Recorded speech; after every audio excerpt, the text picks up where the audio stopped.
Being a psychology student, I have some responsibility towards my society. भी जो recently के examples आ रहे हैं हमारे सामने, हमें उन्होंने तोड़ के रख दिया है.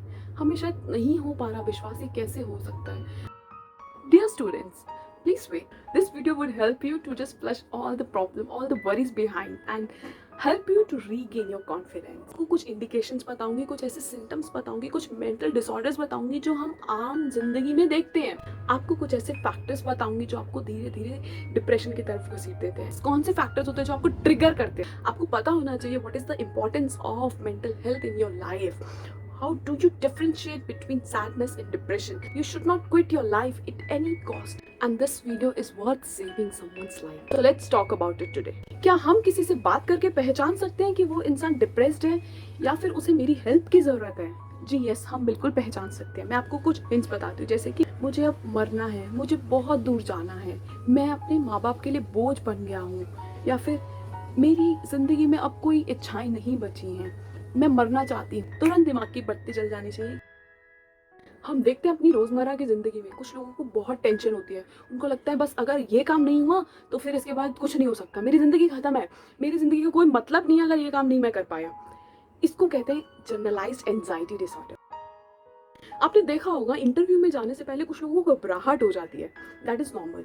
लेकिन घबराहट उस लेवल का हो जाना, इंसान को इतनी ज़्यादा स्वेटिंग हो जाती है, उसको पैनिक अटैक्स कहते हैं. मतलब वो अपना कंसंट्रेशन खो देता है एकदम से, उसको समझ नहीं आता अब वो क्या करे, बहुत एकदम हेल्पलेस फील करता है.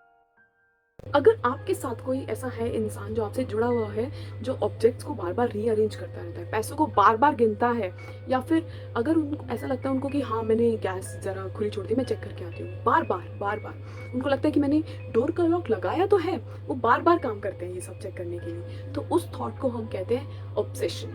और जो ऑब्सेशन उनको आ रहे हैं उनको वो फुलफिल करेंगे.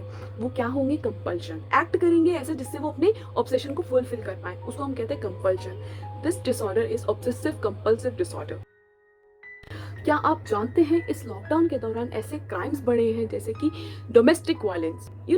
आप डोमेस्टिक वायलेंस का जब पार्ट होते हो, आपके सामने अगर कुछ ऐसी दुर्घटना घटी है जिसको आप शायद भुलाने में बहुत मुश्किल है, आपके कोई चाहने वालों के साथ आप एक्सीडेंट में कहीं शामिल थे, जैसे कि आपका कहीं रोड एक्सीडेंट हो जाता है, या फिर आपके साथ कोई डोमेस्टिक वायलेंस होता है, रेप केसेस में भी बहुत ज़्यादा देखा गया है. इस डिसऑर्डर को हम कहते हैं PTSD, मतलब पोस्ट ट्रॉमेटिक स्ट्रेस डिसऑर्डर. क्या एकदम से खुश हो जाना और एकदम से उदास हो जाना सही बात है? अनफॉर्चुनेटली नहीं. आप एक पल बहुत ज़्यादा खुश हो जाते हो और सामने वाला समझ नहीं पा रहा आपकी खुशी का रीज़न क्या है. एक की क्लाइंब की तरह होता है जिसे मेनिया कहते हैं, और जितना ऊपर आप जाएंगे उतना ही नीचे आप भी आए. इस कंडीशन में आपका कंट्रोल खत्म हो जाता है. आप कुछ ऐसी हरकतें कर जाते हैं जो बहुत रिस्की हैं, और जब आप उस पीरियड से जब बाहर निकलते हैं फिर आपका रियलाइजेशन पीरियड स्टार्ट होता है. तब आपको बहुत ज़्यादा पछतावा होता है खुद पे.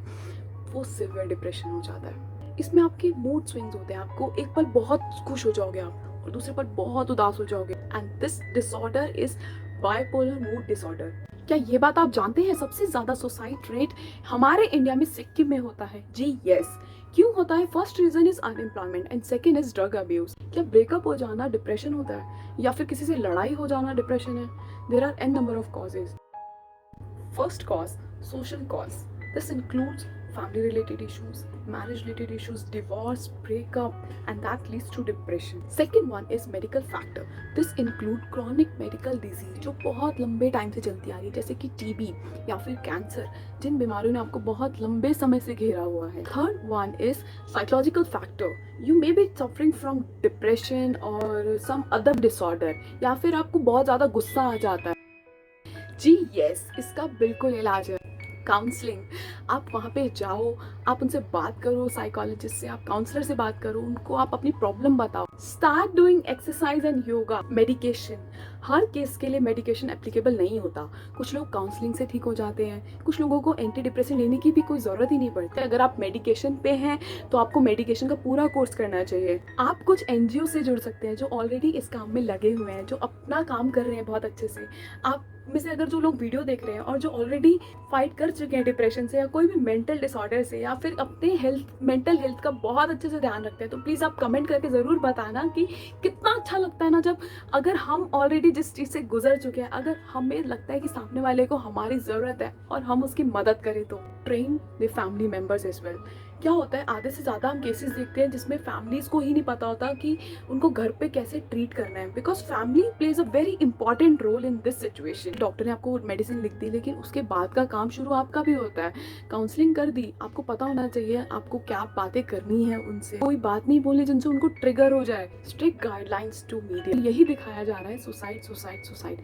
लेकिन कोई भी चैनल, कोई भी एक चैनल, कोई भी इंस्पिरेशनल स्टोरी नहीं दिखा रहा है जिसमें इंसान ने खुद से फाइट बैक किया है और उस स्ट्रेस से, उस डिप्रेशन से बाहर आया है। ये एक स्टिग्मा है। इससे कुछ ऐसे मिथ जुड़े हैं, जैसे कि आप गुरुद्वारे चले जाओ, आप मंदिर चले जाओ, मस्जिद चले जाओ, आप यहाँ चले जाओ, वहाँ चले जाओ, लेकिन आप सही जगह नहीं भेज रहे हो। अगर हमें खांसी है, बुखार है, जुकाम है, तो हम डॉक्टर के पास चले जाते हैं। लेकिन अगर हमें कोई परेशान हो रहे हैं, हमें कोई अपनी मेंटल हेल्थ के बारे में बात कर रहे हैं, हम डॉक्टर के पास नहीं जाते, क्योंकि एक स्टिग्मा जुड़ा है इससे।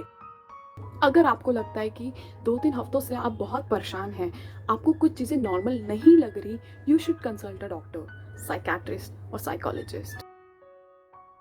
मैं एक इंसान को जानती थी, उनकी शादी को हुए 3 साल हो चुके थे और उनका डिवोर्स हो चुका था। और मैं जब मिली थी, उनके डिवोर्स के 6 महीने बाद मैं उनसे मिली, तो उन्होंने मुझे बताया उनकी मेंटल हेल्थ के बारे में, उनकी कंडीशन के बारे में। उन्होंने मुझे कुछ बातें बताई, जैसे कि उनको नींद नहीं आती थी, उनको खाने पीने का कुछ मन नहीं करता था, अकेले रहने का बहुत मन करता था। जब भी वो अकेले रहते थे, वो रोते ही रहते थे। और ऐसी कंडीशंस हो गई थी उनके आगे कि उनको सिर्फ और सिर्फ सुसाइड के अलावा कुछ भी नज़र नहीं आ रहा था। बहुत ज़्यादा डिप्रेस हो गए थे। कोई उनके फैमिली मेम्बर्स में से उनके साथ कोई भी नहीं था कांटेक्ट में। उनको जीने की कोई इच्छा ही नहीं बची थी। वो मेरे पास केस आया तो मुझे लगा मुझे कुछ करना चाहिए। I started giving counselling to him. मैंने उनकी कुछ काउंसलिंग सेशंस लिए और उनके बाद मैंने उनको कुछ ऐसे सजेस्ट किया कि आप कुछ ऐसे काम कीजिए। उनको पेंटिंग बनाने का बहुत शौक था एक्चुअली, तो मैंने उनको कहा कि आप अपने पैशन को दोबारा से क्यों नहीं स्टार्ट करते।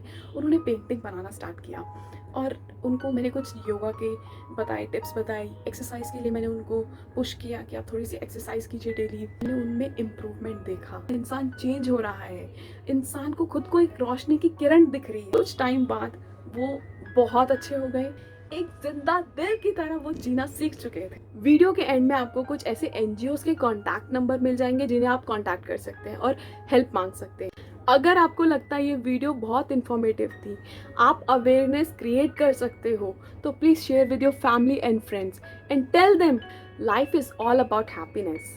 Mental health awareness program is very important, and please remember the time you are passing through will be passed on very soon, but do not quit. और मेरे चैनल को सब्सक्राइब करना मत भूलिएगा. See you in the next video.